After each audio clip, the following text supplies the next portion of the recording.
நீங்கள் வந்து ரொம்ப வருஷமாக திருக்குறளாக இருந்தாலும் சரி, வேறு நிறைய டாபிக்ஸாக இருந்தாலும் சரி, உங்களோட நகைச்சுவை கலந்த ஸ்டைலில் ரொம்ப சிம்பிளாக அதை வந்து மக்களுக்கு சேர்ந்து போய் சேர்க்கறதுல you played a very big role.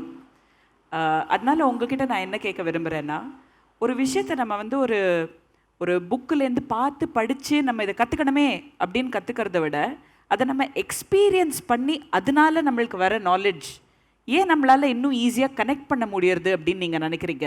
இப்போ இவர் சொன்னார் இல்லையா, மியூசிக் வழியாக இன்னும் ஈஸியாக. எனக்கு கூட என் அப்பா திட்டிகிட்டே இருப்பார் ஒரு காலத்தில், இவ்வளோ சினிமா பாட்டை ஏன் இவ்வளோ ஞாபகம் வச்சிட்ருக்க நீ, எவ்வளோ மைண்ட் ஸ்பேஸ் வேஸ்ட் ஆகுது, அதெல்லாம் படிப்புக்கு டைவெர்ட் பண்ணால் இன்னும் எங்கேயே இருக்கலாமே அப்படின்னு நிறைய. ஏன்னா அந்த பாட்டுன்னா அது நம்மளுக்கு அது நம்ம கூட சேர்ந்து பாடுறோம், அதை எக்ஸ்பீரியன்ஸ் பண்ணுறோம், அதனால் அது நம்மளுக்கு ஈஸியாக ஒட்டிடும். அது ஏன் அப்படின்னு நீங்கள் நினைக்கிறீங்க? அதுதான் உங்ககிட்ட கேட்கலான்னு நினச்சேன். ரொம்ப நன்றிங்க. கேள்வியே ரொம்ப பெருசாக இருந்தது. Britannia, sorry sir. பரவாயில்ல. பிரிட்டானியா கம்பெனி இந்த நல்ல நிகழ்வை எடுத்து ஏற்பாடு செய்து எங்களை எல்லாம் அழைத்தமைக்காக முதல்ல நாங்கள் நன்றி தெரிவித்துக் கொள்கின்றோம். வழக்கமாக எங்களை பேச கூப்பிட்டா நாங்கள் செவிக்கு ருசியாக தான் கொடுப்போம். எங்களுடைய பேச்சு வந்து இனிமையாக இருந்ததுன்னு சொன்னால், இன்ப தேன் வந்து பாய்ந்தது காதினிலேன்னார் பாரதியார். நாவினிலே சொல்ல பாருங்க, காதினிலே அப்படிங்கிறார். நல்ல வார்த்தை காதில் விழுந்தால் இனிப்பாக இருக்குன்னு அர்த்தம், அவ்வளோதான். அது இனிப்பான வார்த்தை என்ன? பிள்ளைக்கு பள்ளிக்கூடத்தில் இடம் கிடச்சிருச்சு, பையனுக்கு வேலை கிடச்சிருச்சு, அதே போல் திருமணத்துக்கு ஏற்பாடு பண்ணிட்டாங்க, முதல் நாள் சம்பளம் வந்துருச்சு, இப்படி இதெல்லாமே இனிப்பான செய்தி தான். என் ஹோட்டலில் சாப்பிட்றோம், பில்லை நான் கொடுக்குறேன்னு ஃப்ரெண்டு சொன்னால் அது மாதிரி இனிப்பான செய்தி எதுவும் கிடையாது. இது காதில் தேன் பாயுதுன்னு சொல்கிறோம். இந்த நிகழ்ச்சியில் மட்டும்தான் என்ன அப்படின்னா, நம்ம பேசிகிட்டு இருக்கப்பவே பிரிட்டானியா பற்றி பேசுகிறோம். நாவி நிற்கிது, காது நிற்கிதுங்கிறது ஒரு வகையில் நாவி நிற்கிது. அதுவும் நீங்கள் முதல்ல அர்ச்சனா நீங்கள் சொல்கிற போது அந்த பிஸ்கட்டை எப்படி சாப்பிட்றதுங்கிறது கூட சொல்லி காமிச்சிங்க. எங்களுக்கு கூட செஞ்சு காமிச்சிருக்கலாம், எல்லோரும் கையில் கூட கொடுத்து இப்படி எடுத்து அதை இப்படி தொட்டு அப்படிங்கிற மாதிரி சொல்லியிருந்தா கூட இன்னும் கூட நல்லாயிருக்கும். ஆனால் அதை கேட்குறப்பே மகிழ்ச்சியாக இருந்தது. அது மட்டும் இல்லை, இவ்வளோ பெரிய கம்பெனி நீங்கள் சொன்னீங்க பாருங்கள், எத்தனை லட்சம், 29 லட்சம்ங்கிற அளவுக்கு நீங்கள் சொன்னீங்க. எத்தனை தொழிலாளர்கள் வேலை பார்க்குறாங்க. இவ்வளோ பெரிய கம்பெனி அடுத்தடுத்து பாரதி மேடம் சொன்ன மாதிரி நீங்கள் உங்களுடைய செல்வத்தை கூட்டுவதற்கோ முயற்சியை கிளைகளை பெருக்குவதற்கோ செலவிடுறது ஒரு பக்கம் இருந்தாலும், தமிழுக்குன்னு வந்தீங்க பாருங்க, அதுதான் எங்கள் 3 பேருக்குமே ரொம்ப சிறப்பு. திடீரோடு சேர்த்து சொல்கிறதுனா 4 பேருக்குமே ரொம்ப மகிழ்ச்சி.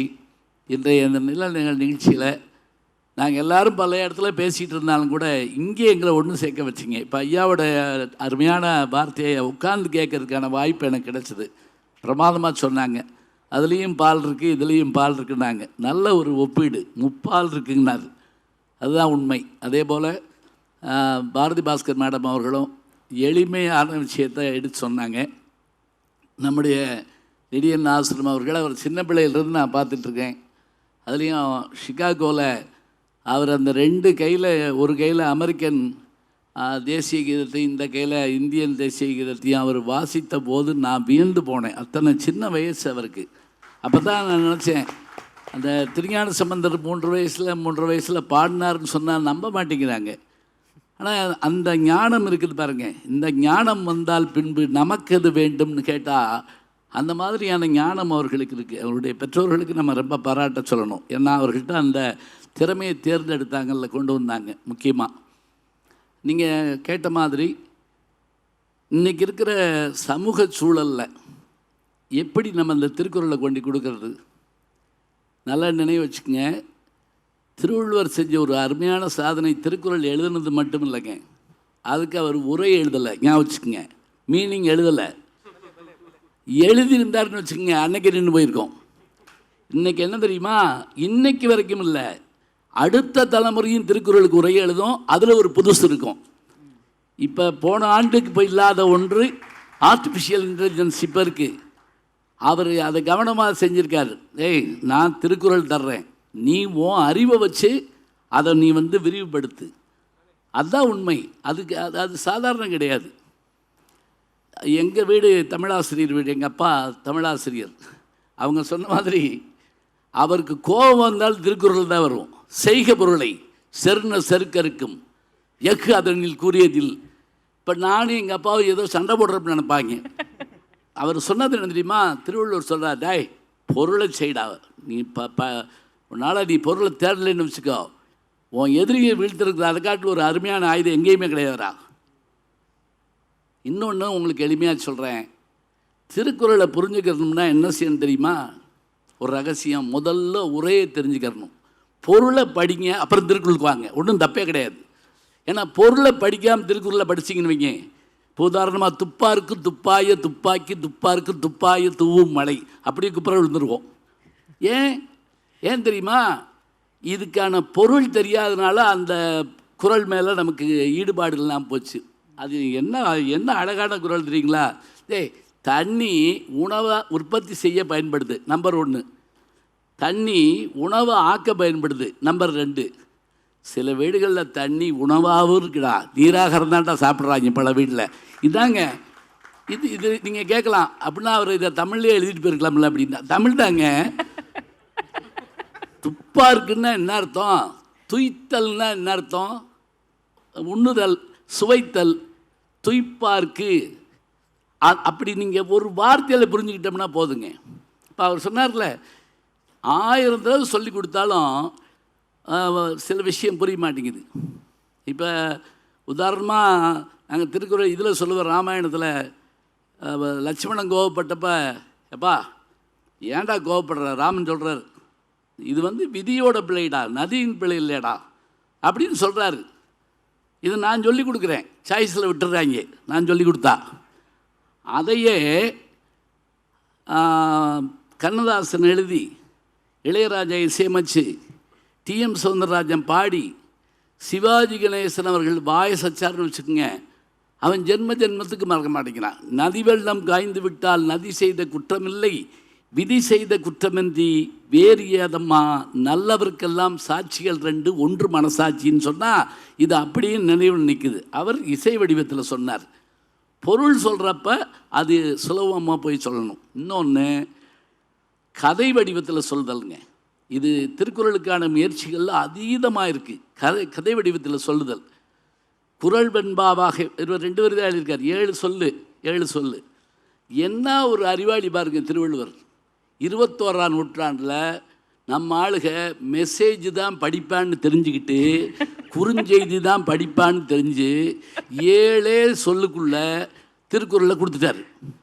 அப்படி கொடுத்ததுனால தான் சரி இது எங்கெங்கே பயன்படுத்துறதுன்னு ஒரு கேள்வி கேட்குறேன். எங்கேயும் பயன்படுத்தலாங்க, எங்கே பயன்படுத்தக்கூடாதுன்னு இருக்குது. இப்போ கல்யாண பத்திரிக்கை அடிக்கிறோம், அன்பும் அறனும் உடைத்தாயின் இல்வாழ்க்கை பண்பும் பயனும் அது போடலாம் இல்லையா? குழந்தையா அவர் சொன்னார் பாருங்க, குழல் இனிது யாழிலிருந்து 80 மக்கள் மழல் சொல் கேளாதவர். இந்த ஒரு திருக்குறளை சொல்லி கொடுத்தீங்கன்னா போதுங்க. ஏன் தெரியுமா? தமிழில் 3 லகரம் இருக்குன்னா அந்த 3 லகரமும் வரக்கூடிய ஒரே திருக்குறள் இந்த திருக்குறள் தாங்க. தமிழில் 3 லகரம் இருக்குது. அப்படியா அப்படின்னு என்கிட்ட கேட்கக்கூடாது. இருக்கு. வாழைப்பழம் இங்கே எப்படி சொல்கிறாங்கன்னு தெரியல. ஆமாம், ஒரு வாத்தியார் சொல்லி கொடுத்தார், வாழைப்பழம். அவன் வாயப்பயம் அப்படின்னு இருக்கான். வாழைப்பழம் வாயப்பயம். உங்கள் அப்பா கூட்டம், உங்கள் அப்பா வந்தார், என்ன உங்கள் பையன் வாழைப்பழம்னு சொல்லி கொடுத்தா வாயப்பயம்னு சொல்கிறான். அது எங்கள் பயக்க வயக்கம் அப்படின்னு இருக்கா அந்த ஆள். இங்கே எதுக்கு வந்தீங்க? உங்களுக்கு சொந்த ஊர் அது கேயக்கே. இங்கே எதுக்கு வந்தீங்க? பொயக்கே, போயிட்டு வா, அவ்வளோதான், வராது. அது சிறப்புலகரம். சரிங்களா? பொதுலகரம்னு ஒன்று இருக்குது. பொதுலகரம்னு என்ன தெரியுங்களா? காமன். வடமொழியிலையும் வரும், தமிழ் மொழியிலையும் வரும். அதான் அந்த காமன் பொதுலகரம். பள்ளிக்கூடம் வச்சுக்கோங்க, அதான் பொதுலகரம். அப்புறம் லட்டுக்கு வர்ற இருக்குல்ல, அது குண்டுலகரம் அப்படி சொல்லுவோம். இதை நாங்கள் எளிமையாக சொல்லிட்டு வந்தால் ஒரு வாத்தியார் ரொம்ப நேரம் சொன்ன பிறகு ஒரு பையன் எந்திரிச்சு கேட்டான், சார் மஞ்சுளாவுக்கு வர்ற லா தானே சார்? லதாவுக்கு வர்ற லா இல்லை சார். புரிஞ்சுரா, உட்காரா, முடிஞ்சு போச்சு, அவ்வளோதான். எவ்வளோ சுலபம் பார்த்தீங்களா? அதுதாங்க திருக்குறள். இப்போ நீங்கள் சொல்லி கொடுத்தீங்கல்ல, அதை அந்த பிஸ்கட்டை எடுத்து பார்க்குற போது திங்கிறதுக்குள்ளே சிந்திக்க வைக்கிறீங்க பாருங்க. தின்னு மட்டும் சிந்திக்கிறது வேற, திங்கிறதுக்குள்ளே அது இது என்ன கற்க போட்டிருக்கு, அடுத்தது இப்படி அதை தேட வைக்கிறீங்கல்ல, அது ஒரு சிந்தனை. அதோட வாழ்க்கையில் கஷ்டம் வருதா, சோகம் வருதா, அப்போ ஒரு திருக்குறள். நம்பிக்கை வேணுமா, மோட்டிவேஷன் அவர் சொன்னார் பாருங்க. இன்றைக்கி எத்தனையோ மோட்டிவேஷனில் பேசுகிறோம்ல, ஒரு திருக்குறள் எடுத்தோம்னா போதுங்கன்னு சொல்லி முடிச்சுடலாம். இதனால் இவன் முடிக்கும் என்றாய்ந்து அதனை அவன் கண் விடல். ஹச்ஆர் பூரா தெரிஞ்சுக்க வேண்டிய திருக்குறள் இது ஒன்று தான். ஏன் தெரியுமா? இந்த செயலை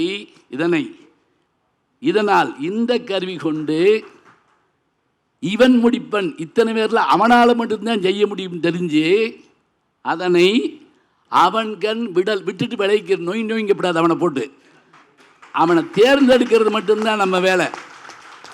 தேர்ந்தெடுத்துட்டிங்கன்னா ஜெயிச்சிருவீங்க, ஆனால் தப்பாக தேர்ந்தெடுத்தால் ஜெயிக்க மாட்டீங்க. இப்போ ஒருத்தன் பூக்கடையில் வேலை தவணை கொண்டு போய் வெடிக்கடையில் வச்சுருக்காங்க, பட்டாசு கடையில் ஒன்று கூட விற்கலை. ஏன் சொல்லுங்க? அவன் 5 நிமிஷத்துக்கு ஒருக்கா தண்ணி தெளிச்சுக்கிட்டே இருந்திருக்கான் பழக்க தோசத்தில். அவன் மேலே தப்பு அவன் மேலே இல்லை, அவனை வச்ச நம்ம மேலே தப்பு. இதனால் இவன் முடிக்கும் என்றாய்ந்து அதனை அவன்கண் விடல். இப்போ எல்லாத்துக்கும் முடிச்சுட்டு ஒரு கேள்வி கேட்குறீங்க. சரி, எல்லாம் சரி, நீங்கள் எல்லாம் நகைச்சுவையாக பேசுகிறீங்க, அப்படி இப்படிங்க அப்படி சொன்ன அதுக்கு திருக்குறள் இருக்கா? இருக்குங்க. நகுதல் பொருட்டன்று நட்டல். இப்போ சொல்கிறாங்கல்ல, இந்த நட்புக்கு சொன்னாங்க பாருங்க. அந்த மாதிரி நகைச்சுவைங்கிற விஷயத்துக்கு என்ன சொல்கிறாங்கன்னு, சிரிக்க தெரிஞ்சவனுக்கு தாண்டா இந்த உலகம் ஒளிமயமாக இருக்குது. இல்லைன்னா அது பகலாக இருந்தாலும் இருட்டுன்றார். பகலின் பார்ப்பற்றன்று இருள். அப்போ நல்ல உணர்வோடு நாம் மகிழ்வாக இருந்தால் அதுக்கு நகைச்சுவை வேணும். 9 சுவைகளில் முதல் சுவை நகைச்சுவைன்னா அதை தேர்ந்தெடுத்து கொடுக்குறாருங்க. அவங்க சொன்னாங்க, இந்த இன்பத்து பாடு சொன்னீங்க பார்த்தீங்களா, உங்கள் சொல்லி ஒரு வயசு பின்னாடி பார்த்துக்கலான்னு. உண்மையை சொல்கிறதா இருந்தால் அது தாங்க பாடமாக வைக்கணும். ஏன் தெரியுமா? அது அதில் ஒன்றும் தப்பெல்லாம் கிடையாது. அது சைக்காலஜி, உளவியல் முழுவதுமே. ஒரு வார்த்தை கூட அதில் தீய வார்த்தை கிடையாது. மனநிலையை பற்றி சொல்கிறதுங்க, அது பற்றியே சொல்கிற அந்த உள்ள உணர்வுகளை சொல்லுவது அதுதான். என்ன ஒரு திருக்குறளுக்கு உரை எழுதி சொல்லி ஒரு புத்தகத்தில் கேட்டாங்க. அவங்க கேட்குறப்ப எனக்கு 45 வயசு, ஒரு 50 அதிகாரத்துக்கு எழுதுனேன். அவர் சொன்ன மாதிரி அப்புறம் வச்சுட்டேன், வயசு பத்தாது அப்படின்னு. 45 வயசு எனக்கு பத்தாதுன்ட்டேன். இப்போவும் கூட நேற்று சொன்னது எனக்கு பழசாக தெரியுது. அறிதொரும் அறியாமை கண்டற்றால் என்பார் திருவள்ளுவர். நீ ஒவ்வொரு முறையும் பாரு, உனக்கு என்ன தெரியாதுங்கிறதாண்டா உனக்கு அறிவு. என்ன தெரியுங்கிறதுக்கு பேர் அறிவு கிடையாது.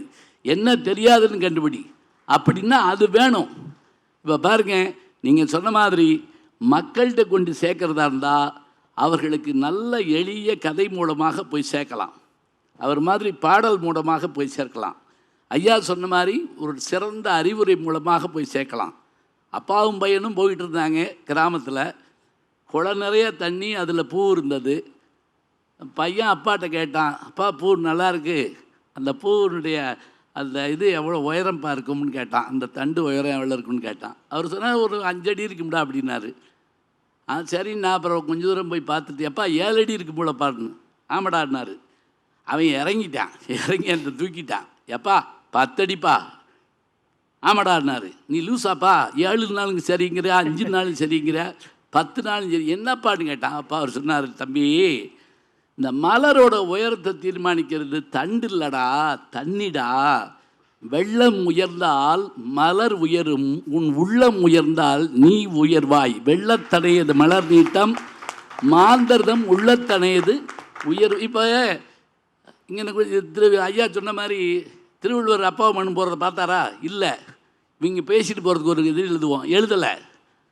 அதை கொண்டு எடுத்து வச்சுக்கிட்டு சொல்கிறப்ப தாங்க அதனுடைய அருமை தெரியும். எங்களுக்கான வேலையை நீங்கள் நிறைய குறைச்சிட்டீங்க. இப்போ பிரிட்டானியாவை எடுத்து சாப்பிட போகிறப்ப நாங்கள் சொல்கிற திருக்குறள்கள் எல்லாத்தையும் அவங்களுக்கு எது புரியுமோ அதில் கொடுக்கணும். ஒரு செய்தியை சொல்லி முடிச்சிடுறேன். எப்படின்னா, நான் மேடையில் பேசுகிறேன், நான் இப்போ நாடகத்தில் நடிக்கிறேன், சினிமாவில் எல்லாம் வர்ற இருக்கு இல்லைங்களா. ஒரு நாடகத்தில் வசனம் போட்டு அந்த வசனகர்த்தா இந்த இடத்துல ஞான சம்பந்தன் ஒரு திருக்குறள் சொல்லுவார்னு எழுதி கொடுத்துட்டாரு. அதான் வசனம் எனக்கு. இந்த இடத்துல ஒரு திருக்குறள் சொல்லுவார். நான் உடனே என்ன பண்ணேன், அதை மனைவிக்கு சொல்கிற மாதிரி, அம்மா தற்காத்து தற்கொண்டான் பேணி தகை சார்ந்த சொற்காத்து சோர்விழால் பெண் அப்படின்னேன். நம்புறீங்களோ இல்லையாங்க, அந்த குறளுக்கு பொருள் சொல்லிடுறேன். தற்காத்து தன்னை காத்து கொண்டு, தற்கொண்டான் பேணி கணவனுடைய நலத்தை பார்த்து கொண்டு, தகை சார்ந்த சொற்காத்து வேணும்னா மாத்திரம் பேசணும், சோர்விழால் எப்பவும் டைனமிக்காக இருக்கணும், அவள் தான் பெண்ணு. இதை நான் சொன்னேங்க. என்ன தெரியுமா, ஆயிரக்கணக்கான ஃபோன்னு எனக்கு பல இல்லத்தரசியிலிருந்து வருது. நீங்கள் திருக்குறள் சொல்லிட்டீங்க, நீங்கள் ஐயோ நான் 50 வருஷமாக திருக்குறள் தான் சொல்கிறேன் அப்படின்னு சொன்னேன். நான் மேடையில் சொல்கிறேன், வகுப்பில் சொல்கிறேன். அங்கெல்லாம் சொன்னால் யார் கேட்பா? நாங்கள் பார்க்குற சேனலில் நீங்கள் சொன்னீங்க, நாங்கள் பார்க்குற நாடகத்தில் நீங்கள் சொன்னீங்க. பார்த்தீங்களா, அவர்கள் எங்கு இருக்கிறார்களோ அங்கு நாம் இதை கொண்டு சென்றால் நிச்சயமாக திருக்குறள் உலகம் பூராம் போய் சேர்ந்துவிடும். பிரிட்டானியா அந்த சாதனையை செய்யும் என்ற நம்பிக்கை எங்களுக்கு இருக்குது. இதுக்கு மேலே கேள்வி கேட்பீங்களா? சொல்லுங்க சொல்லுங்க.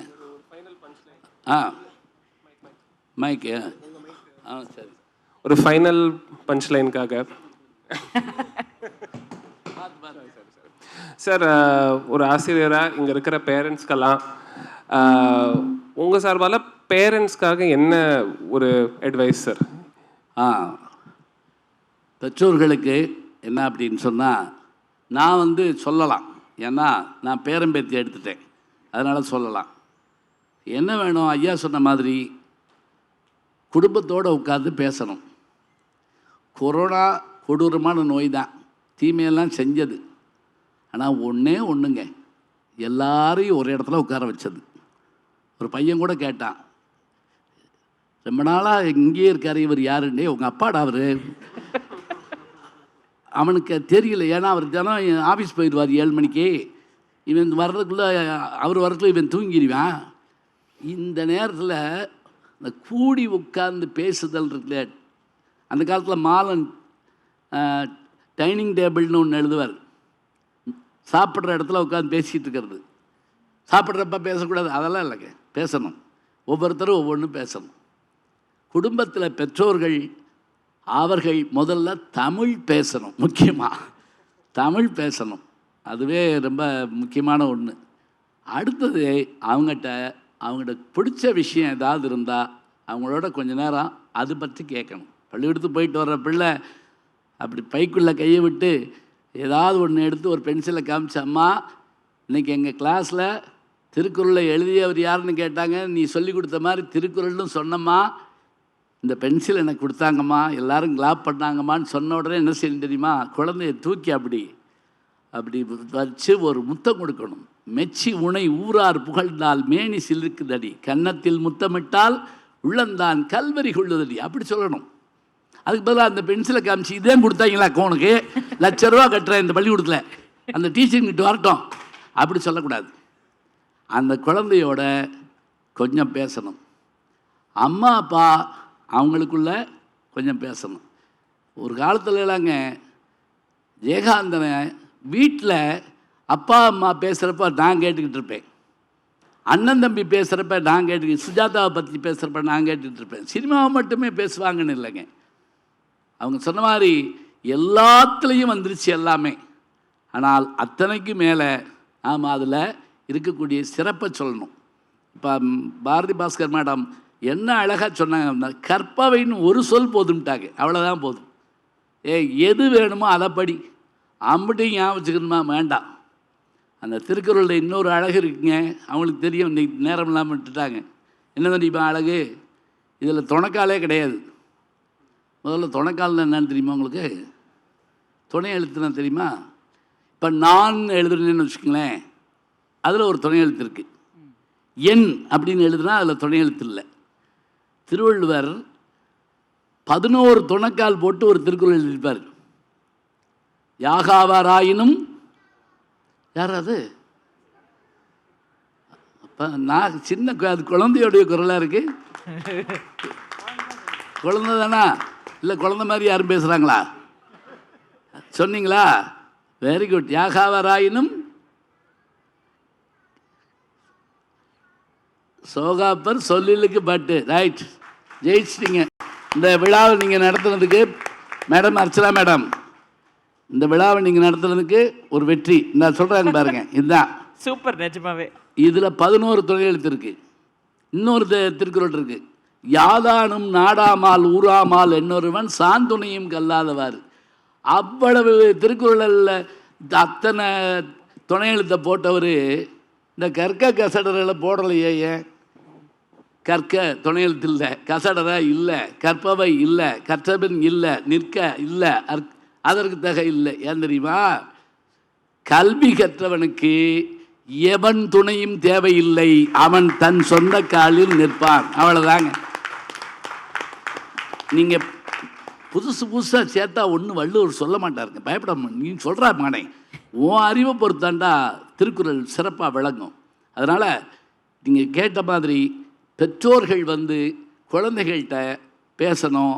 பாப்பா உனக்கு இது தெரியுமா அப்படிங்கணும். முன்னெல்லாம் வீடுகளில் பழமொழியும் விடுகதை போடுவாங்க. விடுகதைன்னு ஒன்று இருக்குது. அவங்க பஸ்ஸில் சொன்னாங்க இல்லையா, அது மாதிரி விடுகதை ஒன்று இருக்கும். அந்த விடுகதை என்ன தெரியுமா? ஒன்று கேட்டுட்டு பதில் சொல்லாமல் இருப்பாங்க. இப்போ பிள்ளைங்க யோசிக்கணும். காண பூ பூக்கும், காணாமல் காய் காய்க்கும், அது என்ன அப்படின்னு கேட்பாங்க. இது தமிழான்னு ரொம்ப பேருக்கு தெரியாது. பூ வெளியே தெரியுமா, காய் வெளியே தெரியாதான். அப்படி ஒரு தாவரம் இருக்குது, அது என்ன அப்படின்னு கேள்வி கேட்பாங்க. இது விடுகதை. அதுக்கான பதிலை பிள்ளை சொல்ல முடியலன்னா கடைசியில் சொல்லுவாங்க. கடலை இது இருக்கு இல்லையா, மல்லாக்கொட்டைன்னு சொல்லுவோம், நிலக்கடலை. அது பூ பூத்தா கீழே வந்து நிலக்கடலை தயாராகிடுச்சுன்னு அர்த்தமா. காண பூ பூக்கும், காணாமலே காய் காய்க்கும். அதான் இப்போ பாருங்களேன், ஆன்சர் சொல்லாமல் இருக்கிறப்ப அவங்க சிந்திக்கிறாங்க. அழகாக சொன்னாங்க அவங்க, சிந்திக்க விடாமல் செஞ்சிருச்சு எல்லாம் சேர்ந்து, எல்லா உபகரணங்களும் சேர்ந்து நமக்கு சிந்தனையை நிறுத்திடுச்சு. அதை மாற்றணும். ஏஐயை ஜெயிக்க முடியாதாங்கிறாங்க. ஜெயிக்கலாங்க, அது கண்டுபிடிச்சது நம்ம தானே. அது ஜெயிக்க முடியாதா? அது ஒரு இடத்துல நின்று போகும். நம்ம அப்படி இல்லை, நம்ம அடுத்தடுத்து சிந்திப்போம். அதுக்கு என்ன வழி? பெற்றோர்கள் இதே போல் அவர்கள் பாடத் தெரிஞ்சால் பாடலாம், பேச தெரிஞ்சால் பேசலாம். அதே மாதிரி சண்டை போட்டால் கூட போட்டு போடுறாங்க. அதனால என்ன, நல்லா சண்டை போடுறீங்களே அப்படி கூட சொல்லலாம். இப்போ இது எல்லாம் எதுவுமே இல்லாமல் அவர் ஒரு ரூமில் இருந்து சபையில் ஆயிடுச்சா, அந்த அம்மா அங்கேருந்து வந்து கொட்டிக்கோ இப்படி சொன்னால் இது பிள்ளைக்கு போய் சேருமா? இல்லை. இப்போ பேசுகிறது கூட இல்லை, மெசேஜே போடுறாங்க. ரெடியா? ரெடி வாங்க, அவ்வளோதான். அதனால் பேசணும், தமிழ் பேசணும், கொஞ்சம் தெரிஞ்ச பாட்டோ கதையோ கேட்கணும், கொஞ்சம் விடுகதை போடணும், அவங்களுக்கு தெரியலன்னா சொல்லி கொடுக்கணும், அவங்களோட கொஞ்சம் தூரம் நடந்து போயிட்டு வரணும், வாக்கிங் போகிற மாதிரி போயிட்டு வரணும், நாய் இல்லாத தெருவாக பார்த்து போயிட்டு வரணும். அது வேறு முக்கியம். அதெல்லாம் பாதுகாப்பு. எல்லா விஷயங்களையும் வச்சு சொன்னோம்னா பெற்றோர்கள் நிச்சயமாக நல்ல குழந்தைகளை நல்ல முறையில் வளர்த்து கொண்டு வருவார்கள். மாதா பிதா குரு தெய்வங்க. நன்றி.